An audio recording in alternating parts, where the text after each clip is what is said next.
Buhat ng mapadpad at makapagtrabaho sa Maynila, hindi sukat akalain ni Mary Ann na bukod sa pagsisimba tuwing araw ng linggo ay magkakaroon siya ng isa pang mahalagang gawain.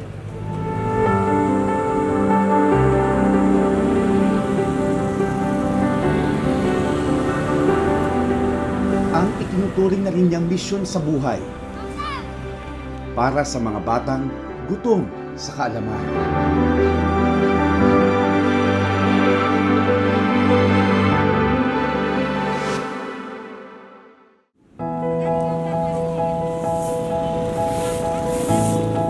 Taong 2016 pa na mag-umpisang magturo sa kalsada si Mary Ann Dureza o mas kilala ng mga bata sa tawag na Ma'am Dang. At kahit lagpas kalahating dekada na ang nakakalipas, may kirot pa rin sa puso ni Ma'am kapag maaalala ang eksenang nagtulak sa kanya para simulan ang pambihirang pagkakawang gawa. Everyday, naglalakad ako, nakikita ko yung isang pamilya na malapit sa basurahan. Ang kanilang face doon ay may takip lang na payong at saka parang mga kariton-kariton. Diyan lang matutulog, sa tabi-tabi. Nakita ko yung mga bata na hindi naman pumapasok sa school. Mahirap ito paglalaki sila na walang direction. So doon ako nakapag-isip na ibigay ko ang kunting oras ko. Buong pagtitiyagang hinikayat ni Ma'am Dang na mag-aral na bumasa at sumulat ang mga batang nakilala sa lansangan. Ito'y kahit paaminadong hindi siya profesional na guro. Marami ng mga bata nakisali. Kahit na walang ligo, minsan wala pang damit, hindi ko na yun pinansin. Nilatagan ko ng trapal para yung mga gamit ay hindi rin masyadong madumi. So magamit nila. Nung sumusulat na ang mga bata, parang nandun na yung excitement nila. Although ang iba talaga, kahit malaki na, 10 years old, 12, hindi pa talaga marunong magsulat kung ano ang isusulat. So, ang ginawa ko lang naman, paggaya yung kung ano yung nakikita nila, gagayahin lang nila pagsulat. So, nag-enjoy sila doon. Doon na buhos yung kanilang time. Doon na nag-click yung puso ko na may pag-asa pala.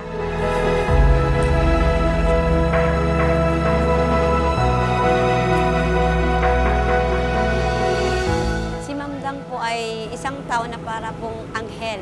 Dumating sa mga bata na siya po ang nagpupush na matuto magbasa, magsulat, at yung mga karunungan na dapat tandaan ng mga bata yung magandang asal. Pag may bata na nakita niyang porsigido, yun tinututukan niya lagi yun. Yung mga school supply, mga notebook, mga papel, mga lapis, ballpen, Crayola, pira niyang sarili yan. Binabudget niya yan. Walang kupas talaga yung pagtuturo niya, pag-support sa mga bata na matuto sila. Kahit busy siya sa trabaho, napagtutunan niya po ng pansin yung pagtuturo niya po sa mga bata dito sa kalsada. Ginagawa niya sa mga bata, talagang bukal po sa puso niya. Hindi na nga po siya nakapag-asawa dahil lang kakaintindi sa mga bata. Kasi grabe yung sakripisyo ni Ma'am Dang sa... Si Teacher Dang yung parang teacher ng buhay. Gusto niyang magkaroon ng dignidad tong mga batang to paglaki. Ngayon pa lang, habang mga bata pa lang sila, gusto niyang turuan na kahit papano matuto.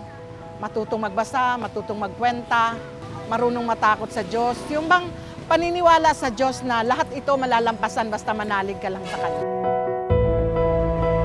Sa paglipas ng panahon, tinawag ni Ma'am Dang na abakada sa kalsada ang kanyang advokasya.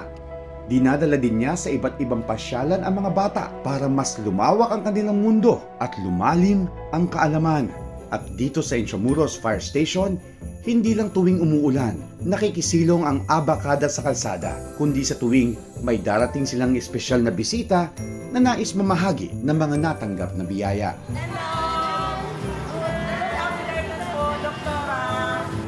Tapos, Doc, ipapakilala ko po kayo sa mga Abacada Kids. Wow! Say hi to the kids! Ang ating bisita, ito po ay si Dr. Emilu. Hi, kids! Hello! Grateful kami ngayong araw na to kasi na-invite kami na bumisita sa lugar ninyo. At tama-tama, Christmas, hopefully yung dala namin na konting blessings ay makatulong sa bawat isa sa inyo mga bata at saka sa mga nanay na rin. Say thank you very much po sa inyong oras. At kaming abakada ay naalala niyo po.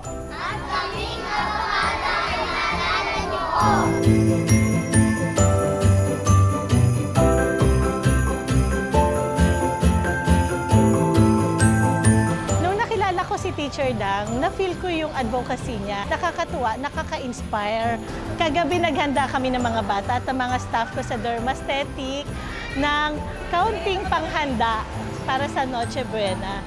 Bawat isang bata, para naman at least ngayong Pasko, meron silang mapagsaluhan sa bahay nila.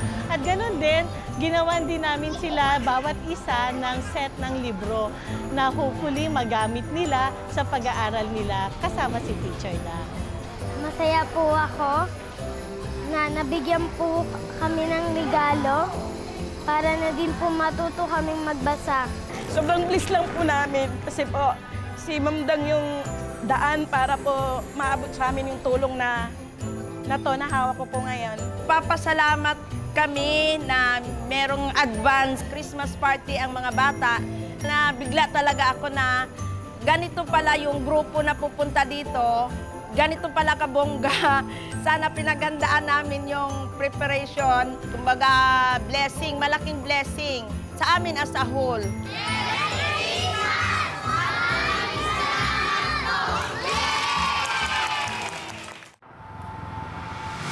Dear Teacher Dang, Para kay Ma'am Dang, kahit mahaba-haba pa rin ang kanilang tatahakin at marami-rami pang kailangang matutunan ang kanyang mga estudyante para maihanda sa mas magandang kinabukasan, ang mahalaga, laging may pag-asa at paggabay silang panghahawakan na nagmumula lahat sa langit. Simple lang naman ang pangarap ko eh. Yung abakada sa kalsada ay yung yung tinuturo sa kanila na mga buting asal, yung mag-share, yung magturo din sa iba. Balang araw, bubunga siya kasi nakasulat na sa puso ng mga bata yon.